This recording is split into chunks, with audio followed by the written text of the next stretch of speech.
Bonjour à tous, je me présente, Laura Vincent, diplômée d'un DSA en design graphique à l'ESSEC de Nevers avec le projet CinesLab. Tout d'abord, désolée de ne pas être présente à cet incroyable événement car actuellement je suis en Chine pour poursuivre mes études au Art and Design Technology Institute à Suzhou. Ce sera alors à travers cette vidéo que je vais vous présenter quelques pièces de mon diplôme qui, je pense, représenteront au mieux l'esprit global de mon investigation graphique et plastique sur le sujet de la synesthésie. Donc, je me suis intéressée à ce phénomène neurologique après avoir lu un article sur le sujet. Avant ça, je n'aurais jamais imaginé qu'un individu comme vous et moi pouvait avoir une lecture totalement différente du monde dans lequel nous évoluons pourtant ensemble avec les mêmes sens. Ceux qu'on appelle donc des synesthètes se présentaient pour moi comme des cyborgs, car avoir un goût en bouche par le toucher de telle matière ou associer de manière automatique à une lettre une couleur très précise est chose plutôt surprenante. En fait, c'est précisément cette notion de court-circuitage des sens qui a donné vie au CinesLab. En assimilant cette gymnastique de correspondance, j'ai pu construire mes propres règles de création autour du phénomène, et ceci en partant d'échanges concrets avec des synesthètes, pour ensuite me laisser guider par ma sensibilité de graphiste et selon mes stimuli créatifs. Ce diplôme a vraiment été pensé et voulu comme une zone d'expérimentation pure, où la synesthésie est évidemment le moteur de toutes mes investigations, bien que m'affranchissant néanmoins de la rigidité scientifique du phénomène pour en extraire intuitivement, voire arbitrairement, ce qui m'apparaissait comme essentiel. En partant de cette notion de sens entremêlés, j'ai pensé une cartographie des différents croisements entre les sens possibles, soit bimodaux ou trimodaux, c'est-à-dire avec 2 ou 3 sens fonctionnant ensemble dans l'acte perceptif. Pour cela, j'ai d'abord isolé les sens avec la technique du moulage pour avoir une liberté d'association, m'amenant à créer des archétypes pour le moins monstrueux de sculptures sensorielles hybridées. Car pour moi, lorsque j'appréhendais le phénomène, j'avais vraiment cette vision de sens qui ne formait qu'un. Ainsi, je cherche à abolir cette frontière anatomique en créant des zones floues, sinueuses, où chaque sens peut aller à la rencontre d'un ou plusieurs autres. Ensuite, je me suis intéressée à un autre type de synesthésie, appelé graphème couleur, définissant la manière qu'ont ces synesthètes d'associer automatiquement à une lettre ou à un chiffre une couleur très précise et immuable, et ce, depuis leur plus jeune enfance. En effet, la façon de voir un graphème et donc la manière de lire le monde n'est pas forcément universelle, mais peut-être aussi singulière. La vidéo que je vais vous passer est une interprétation de cette relation particulière entre le synesthète et son environnement immédiat.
Toujours dans cette même intention de représenter l'invisible, j'ai imaginé une imprimante à synesthésie pour illustrer les témoignages de synesthètes et surtout les couleurs singulières qu'ils attribuent à la même lettre. Cette machine est le fruit d'une collaboration avec mon camarade Geoffrey Prey, étudiant en design produit, qui l'a pensée et réalisée. La boîte noire, pensée comme une métaphore du cerveau synesthète, comprend 2 compartiments pouvant recevoir différents matériaux, comme de la peinture ou encore des pigments. La structure épurée de la machine permet de focaliser l'attention du spectateur sur le processus, comment la lettre est imprimée et surtout le résultat final, non contrôlé, hasardeux et unique, à l'image de la particularité du phénomène.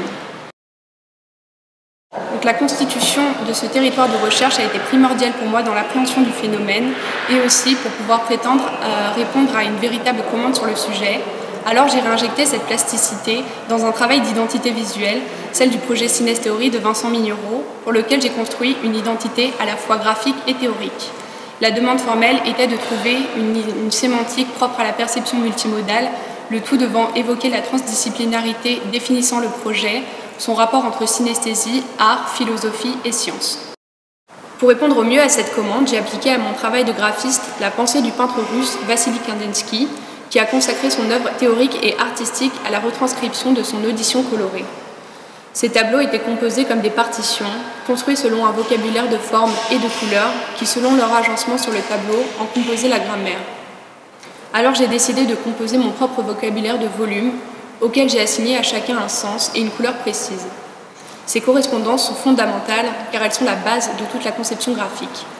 J'ai procédé ensuite à une véritable explosion de ces formes pour mieux les faire se rencontrer entre elles et alors créer une illustration des connexions possibles entre les sens. Ces formes, pour le moins abstraites, sont l'illustration de l'unicité de l'individu, révélant alors son identité synesthésique. Et si la notion d'identité est très importante, c'est car le projet Synestheory est aussi une plateforme d'échange sur le sujet entre initiés et non-initiés. À la place d'un avatar impersonnel ou d'une photographie, les membres synesthètes pourront composer une forme qui révèle leur singularité perceptive, dans une forme abstraite, certes, mais intelligible. Comme Kandinsky, mais avec une sémantique et des outils propres à mon métier, je peux aussi prétendre à représenter l'invisible. Voici quelques exemples d'application de cette identité visuelle sur des supports plus traditionnels, certes, mais qui sont indispensables pour créer des liens mémorables avec le public auquel est présenté le projet lors d'événements de type art et sciences. Là, on retrouve les facettes éclatées des volumes, mais ne cherchant pas à créer de nouvelles formes, de nouvelles identités, mais bien dessinant des paysages graphiques, et ce, à partir des sens sollicités pour les paysages sonores de Vincent Mignereau, l'ouïe et la vue. Une représentation graphique de sa relation particulière avec le monde qu'il entend et voit de concert. Travailler sur la synesthésie m'a donné envie d'aller plus loin qu'une simple retranscription de ces mécanismes, mais vraiment de re-questionner le design graphique et ses supports dans le but de faire vivre une expérience totale au public. Bien qu'avec la plasticité de mon laboratoire et la conception graphique plus professionnelle pour le projet Synestheory, j'amorce déjà la question à travers différents supports de création, amenant une atmosphère propre au phénomène. Le public, assigné à une sphère visuelle, ne ressentira pas pour autant la multimodalité synesthésique. Ainsi, j'aspire à continuer mon projet Graphisme Total, porté par mon mémoire de recherche et malheureusement trop vite esquissé en fin d'année de diplôme. Et ainsi, tenter de répondre à cette volonté d'aller au-delà de la définition classique de concepteur visuel, en offrant une nouvelle expérience du graphisme, mémorable, car impliquant différents sens dans une contemplation non plus figée, mais active, incarnée. Pour finir, j'insisterai sur le fait que ma démarche n'est pas exhaustive sur la synesthésie. Peut-être qu'avec plus de temps et de nouvelles collaborations humaines et scientifiques, ce projet pourrait s'émanciper de son étiquette de laboratoire en se servant des processus et outils déjà expérimentés, et ce, dans l'ambition de retranscrire un plus large panel de synesthésie pour les révéler à un public d'initiés ou non, lui faire ouvrir les portes d'un autre monde, celui où ses sens ne formeraient qu'un. Donc si vous avez des questions à me poser ou autres, je reste connectée sur les internets. Merci de m'avoir écouté et bonne transformation.